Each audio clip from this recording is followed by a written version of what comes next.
Hello, my name is Peter Seeley. In 2023, and again last summer, I had the honor and the pleasure to lead a group of Daniel students on a summer course to Berlin. You can see one of these groups on screen. And I could not be more excited to organize a third version of this course for summer 2025. For those who are interested in traveling to Berlin, I hope my presentation today will answer your questions. I also want to encourage you to seek out students from the previous courses. They can give you the very best and most truthful picture of what it was like. Who am I? Many of you may have taken ARC 251 or ARC 352 with me in the past, or might be doing so right now.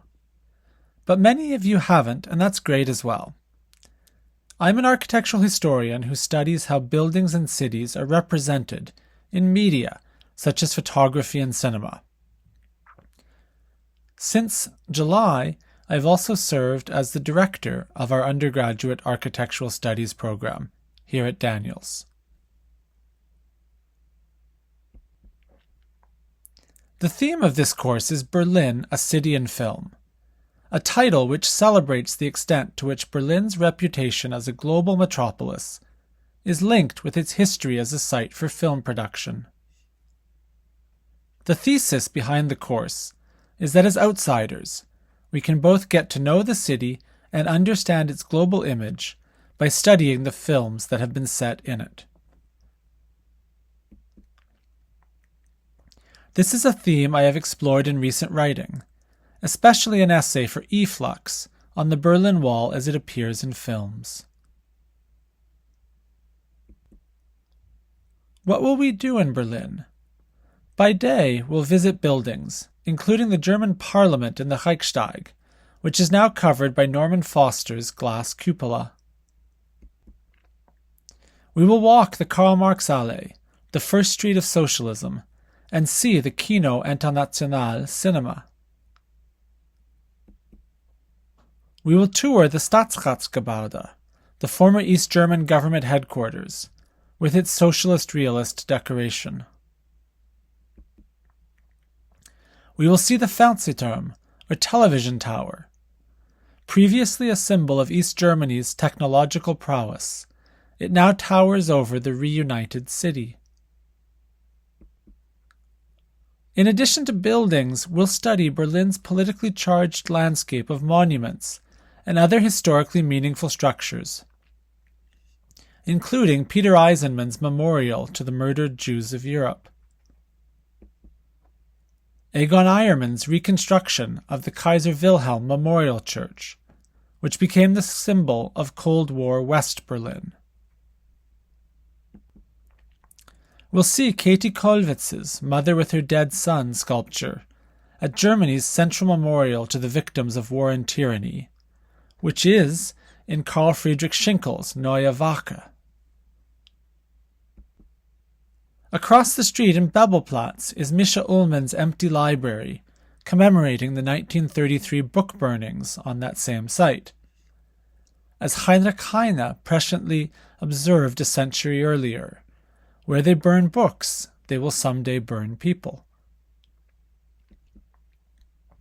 We'll also walk part of the course of the former Berlin Wall and see some of the ways it has been commemorated.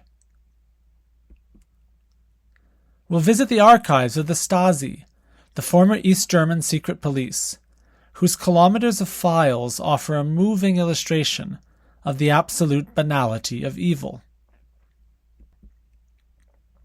We'll explore the massive building at the former Tempelhof Airport, which was first a symbol of Nazism's inhuman scale, then of West Berlin's resistance during the 1948-49 airlift. Today, the urban airport has become an anarchic public park.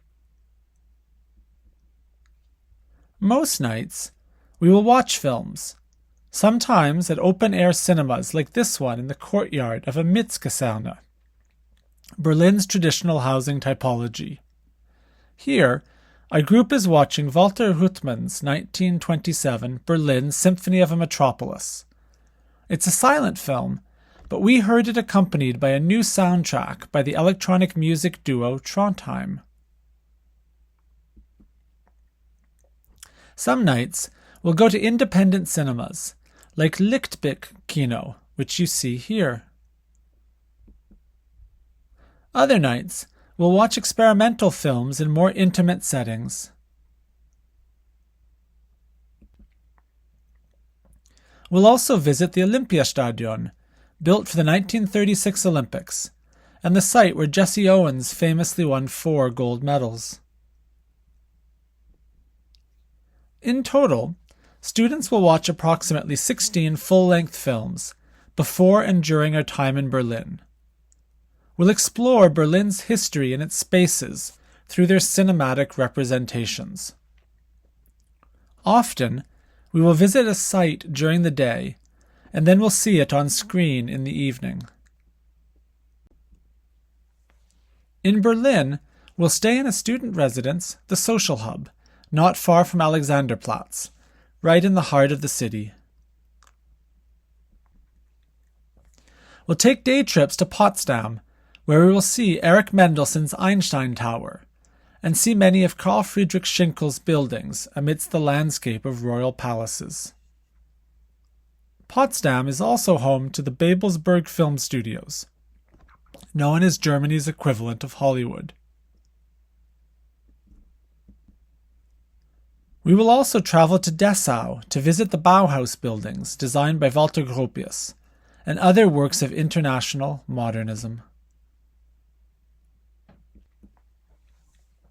To get through this demanding, in fact exhausting schedule, we will drink as much coffee as needed. The assignments for this course are conceived as a series of experiments prompting students to explore the city through image-making and related media. They are meant to take you at least a little bit out of your comfort zone, but in a productive way. Some are individual, others in small groups, and one is for all the students working together. In fact, it is the group's collective output that interests me the most, not what one student can make alone, but the documentation a group can produce collectively.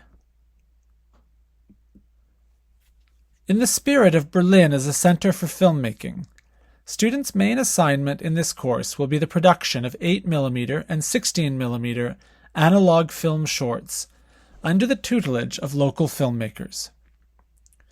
The filmmakers are great, and they help students to experiment with a completely new medium without feeling lost. They are also fantastic guides to find the right spaces for shooting in Berlin.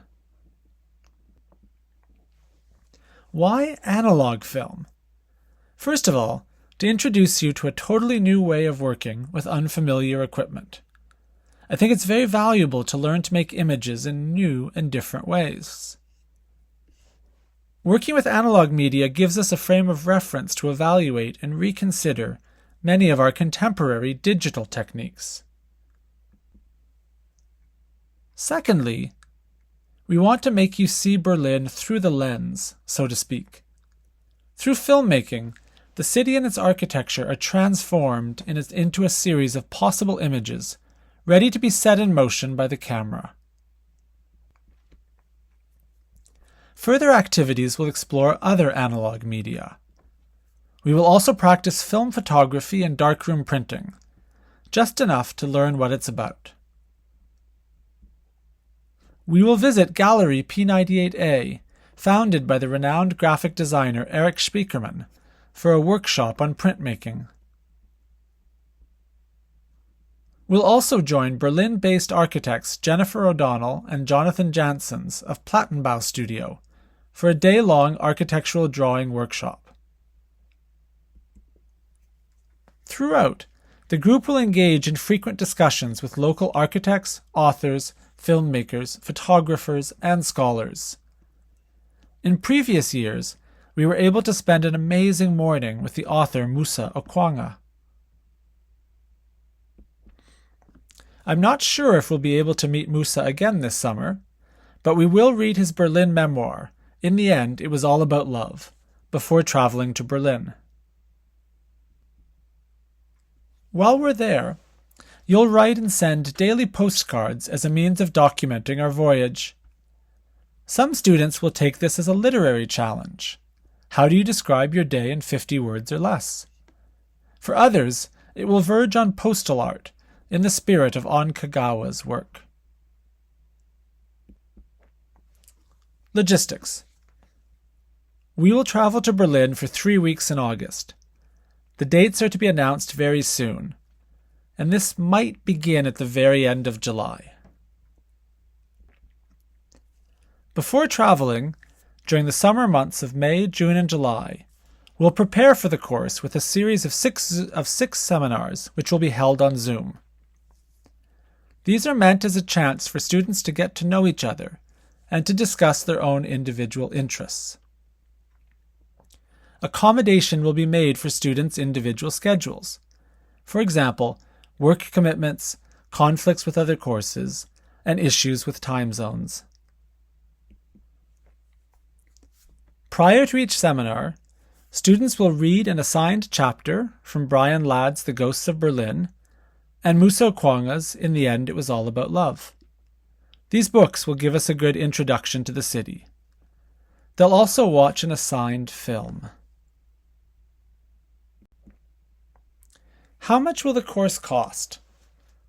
Approximately 4,750 Canadian dollars, which includes airfare, accommodation, local transport, entrance fees, workshops, and meals. The only major expense which is not included is tuition. However, please note that depending upon where you're going to fly to Berlin from and how much you want to eat while you're there, the total cost may change slightly. How to apply? To do so, you need to watch Wim Wenders's Wings of Desire, which is available from the Criterion channel online. And you can sign up for a free 2-week membership in order to see it. Students should then prepare 3 postcards, with an image on one side and text on the other. The first postcard should introduce yourself. Who are you? In the second, please share your thoughts on the film. And in the third, explain why you'd like to go to Berlin. Postcards should be submitted online, but additionally printed copies should be left at the Daniels reception. Applications are due at the very end of the day on Wednesday, February 26th at 11:59 p.m. Thank you. As always, I am happy to answer your questions or simply to talk more about this course. Please write to me at peter.seeley@daniels.utoronto.ca.